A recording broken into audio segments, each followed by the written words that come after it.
Hey everyone, welcome back to the Deep Dive. Great to be here. We are jumping into something today that gets people, well, really worked up: GMOs. Genetically modified organisms. Right. It's fascinating, isn't it, how this tech, which is like totally accepted in medicine, think GM insulin, saving lives daily. Yeah. Indispensable. It just becomes incredibly controversial the second you talk about food. Agriculture. Why? It's a huge question. A real striking difference in how we see, fundamentally, the same kind of science. Modifying bacteria for medicine, fine. Modifying a corn plant, suddenly it's a massive debate.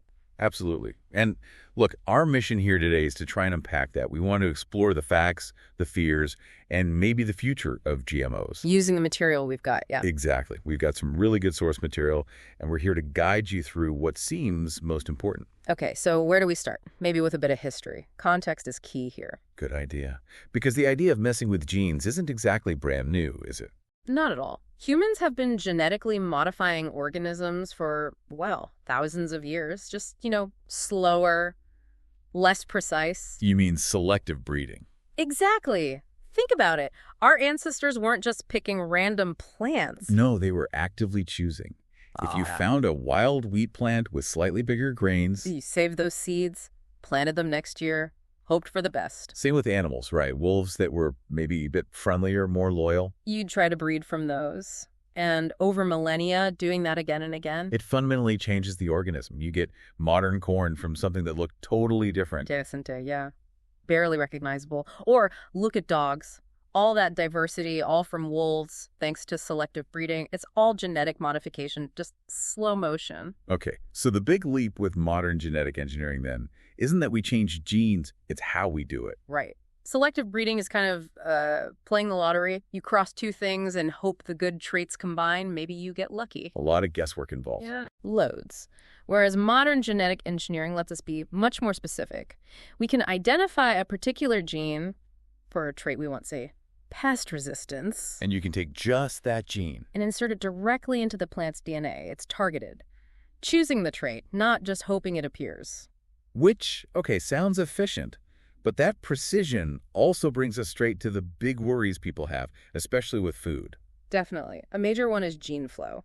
Right, the concern that these engineered genes could, escape, spread from GM crops into conventional crops or even wild relatives. Introducing traits where they aren't wanted. It's a valid ecological concern. People might remember hearing about Terminator seeds, this idea that was floated.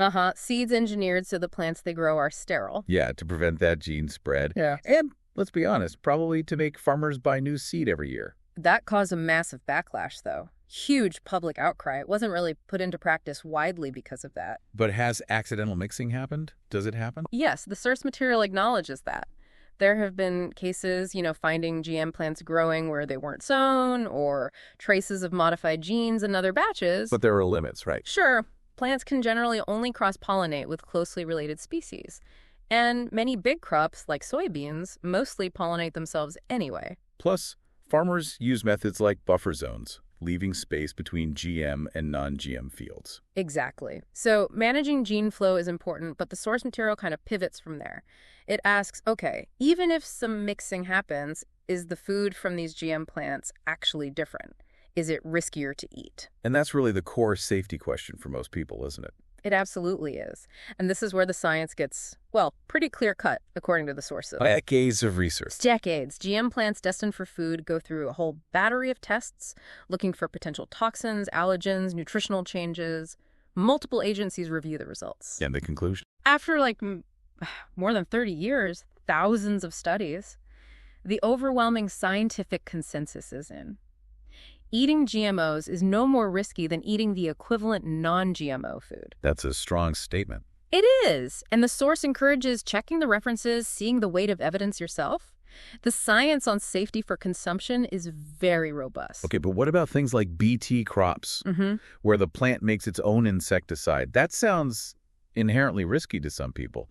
A toxin inside the food. I get why it sounds alarming. These plants have a gene borrowed from a soil bacterium, Bacillus thuringiensis. BT, yeah. And that gene lets the plant produce a protein that's deadly, but only to certain insect pests that have the right kind of digestive system. So it kills the corn borer, for example, if it tries to eat the corn stalk. Exactly. The plant protects itself. Now, the worry is, okay, it's a poison inside the plant, not just sprayed on the outside where maybe you could wash it off. Seems counterintuitive that it would be safe. But the material makes a great point here. Poison is often about perspective. It's relative. Think about coffee. The caffeine in it is actually an insecticide for the coffee plant. It kills insects. But for us, mostly harmless, even enjoyable. Or chocolate. Deadly poison for dogs. Delicious treat for humans. Toxicity depends on the organism interacting with the substance. So the Bt protein. It's specifically targeted. It works because of the unique gut chemistry of certain insects. Our digestive systems are completely different. To us, that specific protein is just another protein. Totally harmless. Okay, that makes sense. Different biology, different effect. Precisely. So that covers insect resistance. What about the other big use? Herbicide resistance. Plants engineered to survive weed killers. Right, like Roundup-ready crops designed to tolerate glyphosate. This is where a lot of the controversy gets tangled up with big agriculture and chemical companies. Because the logic for the farmer is simple, right? Yeah. Spray the whole field with glyphosate. The weeds die, your glyphosate-resistant crop survives. Makes weed control much easier, potentially cheaper in some ways. But the source calls this the dark underbelly. Why? Because it's become massive business. The same companies often sell both the engineered seed and the herbicide it's designed to resist. Creates a dependency. A huge one. Over 90% of major cash crops in the U.S., like corn and soy, are herbicide resistant now, mostly to glyphosate. And the result is we're using way more glyphosate than ever before. Dramatically more. Now, the material does add some nuance. It notes that glyphosate itself is generally considered less acutely toxic to humans than many of the older herbicides it replaced. Okay, so it might be better than the alternatives in some respects. Possibly. But the real issue highlighted is that this system creates a powerful incentive for farmers to rely almost exclusively on this one chemical tool. Instead of using more integrated approaches, like crop rotation, cover crops, mechanical weeding. Exactly. Those more balanced, maybe more sustainable methods can get pushed aside because the chemical solution is just so easy and effective within that specific system. And this leads to a really critical point the source makes. Yeah, that a lot of the criticism aimed at GMOs as a technology Isn't really about the gene splicing technique itself. often, no. It's actually very valid, very important criticism of modern industrial agriculture. The monocultures, the heavy reliance on chemicals, the consolidation of power in a few giant corporations that control seeds and chemicals. That criticism is fair. The way we farm does need to change, become more sustainable. Absolutely. But here's the twist the source offers. Maybe genetic engineering, the technology itself, isn't the enemy here. Maybe it could actually be an ally. An ally in making farming better. How? By helping us develop crops that need fewer inputs, that are more resilient, that help us farm more sustainably, and maybe even restore nature. Okay, let's explore that. We need examples beyond just spraying pesticides or resisting them.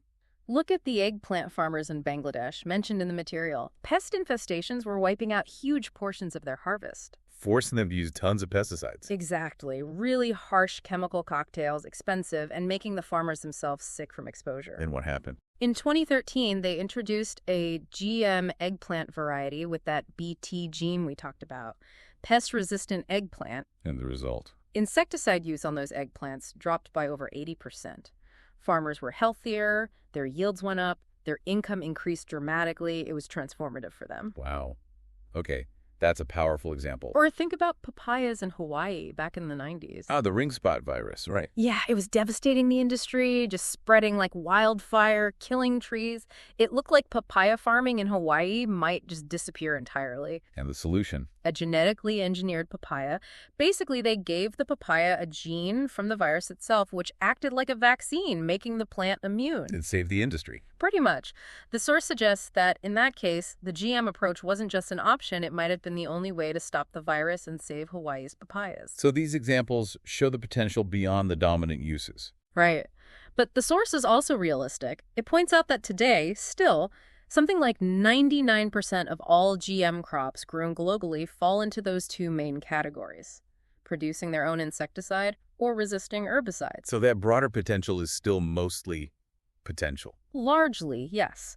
But the source paints a really exciting picture of what could be done. The phrase used is, so much more we could do. Like what? What's the vision? Well, think about nutrition.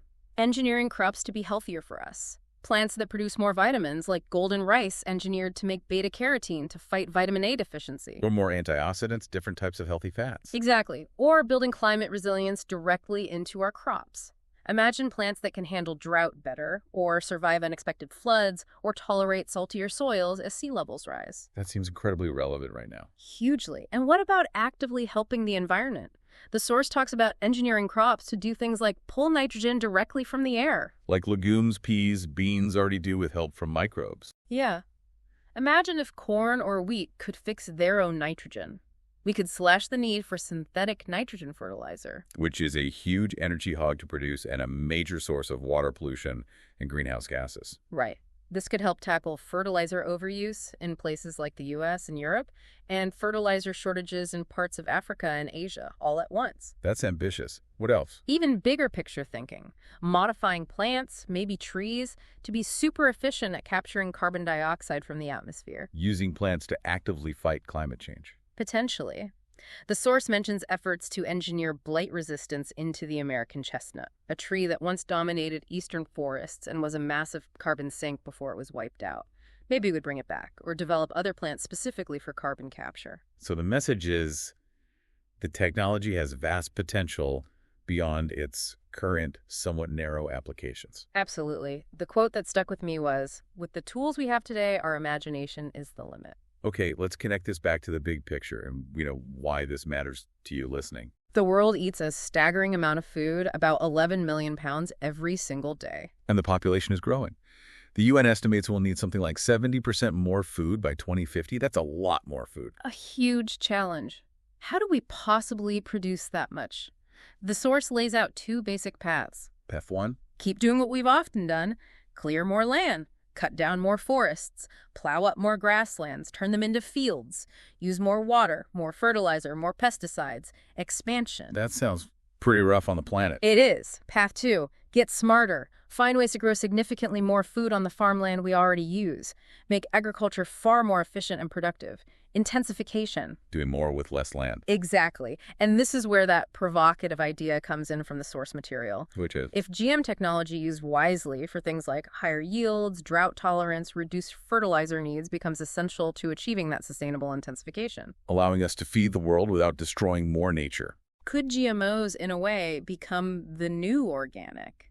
Not in the current regulatory sense, obviously, but in the sense of being a key tool for farming in harmony with the planet's limits. This is definitely something to think about.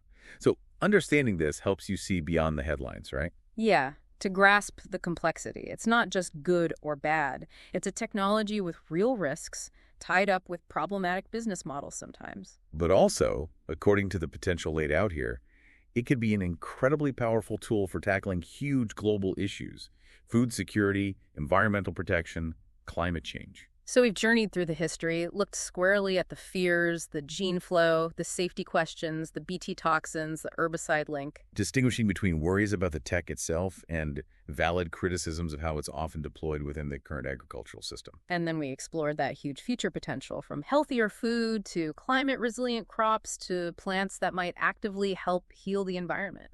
Yeah, it really reinforces that idea that this technology, genetic modification, despite all the baggage and controversy, really could be a vital ally, a tool to help build a more sustainable food future and maybe mitigate some of our biggest challenges.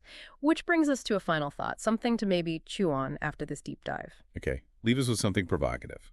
If this technology, GMOs, truly holds the potential to radically change agriculture for the better, to help us intensify food production sustainably, maybe even help us repair some environmental damage, if it could be a powerful weapon in saving our biosphere, what does that mean for how we as a society tend to view and debate powerful new technologies in general? Are we sometimes letting fear of the new or distrust of the systems using the tech blind us to potential solutions?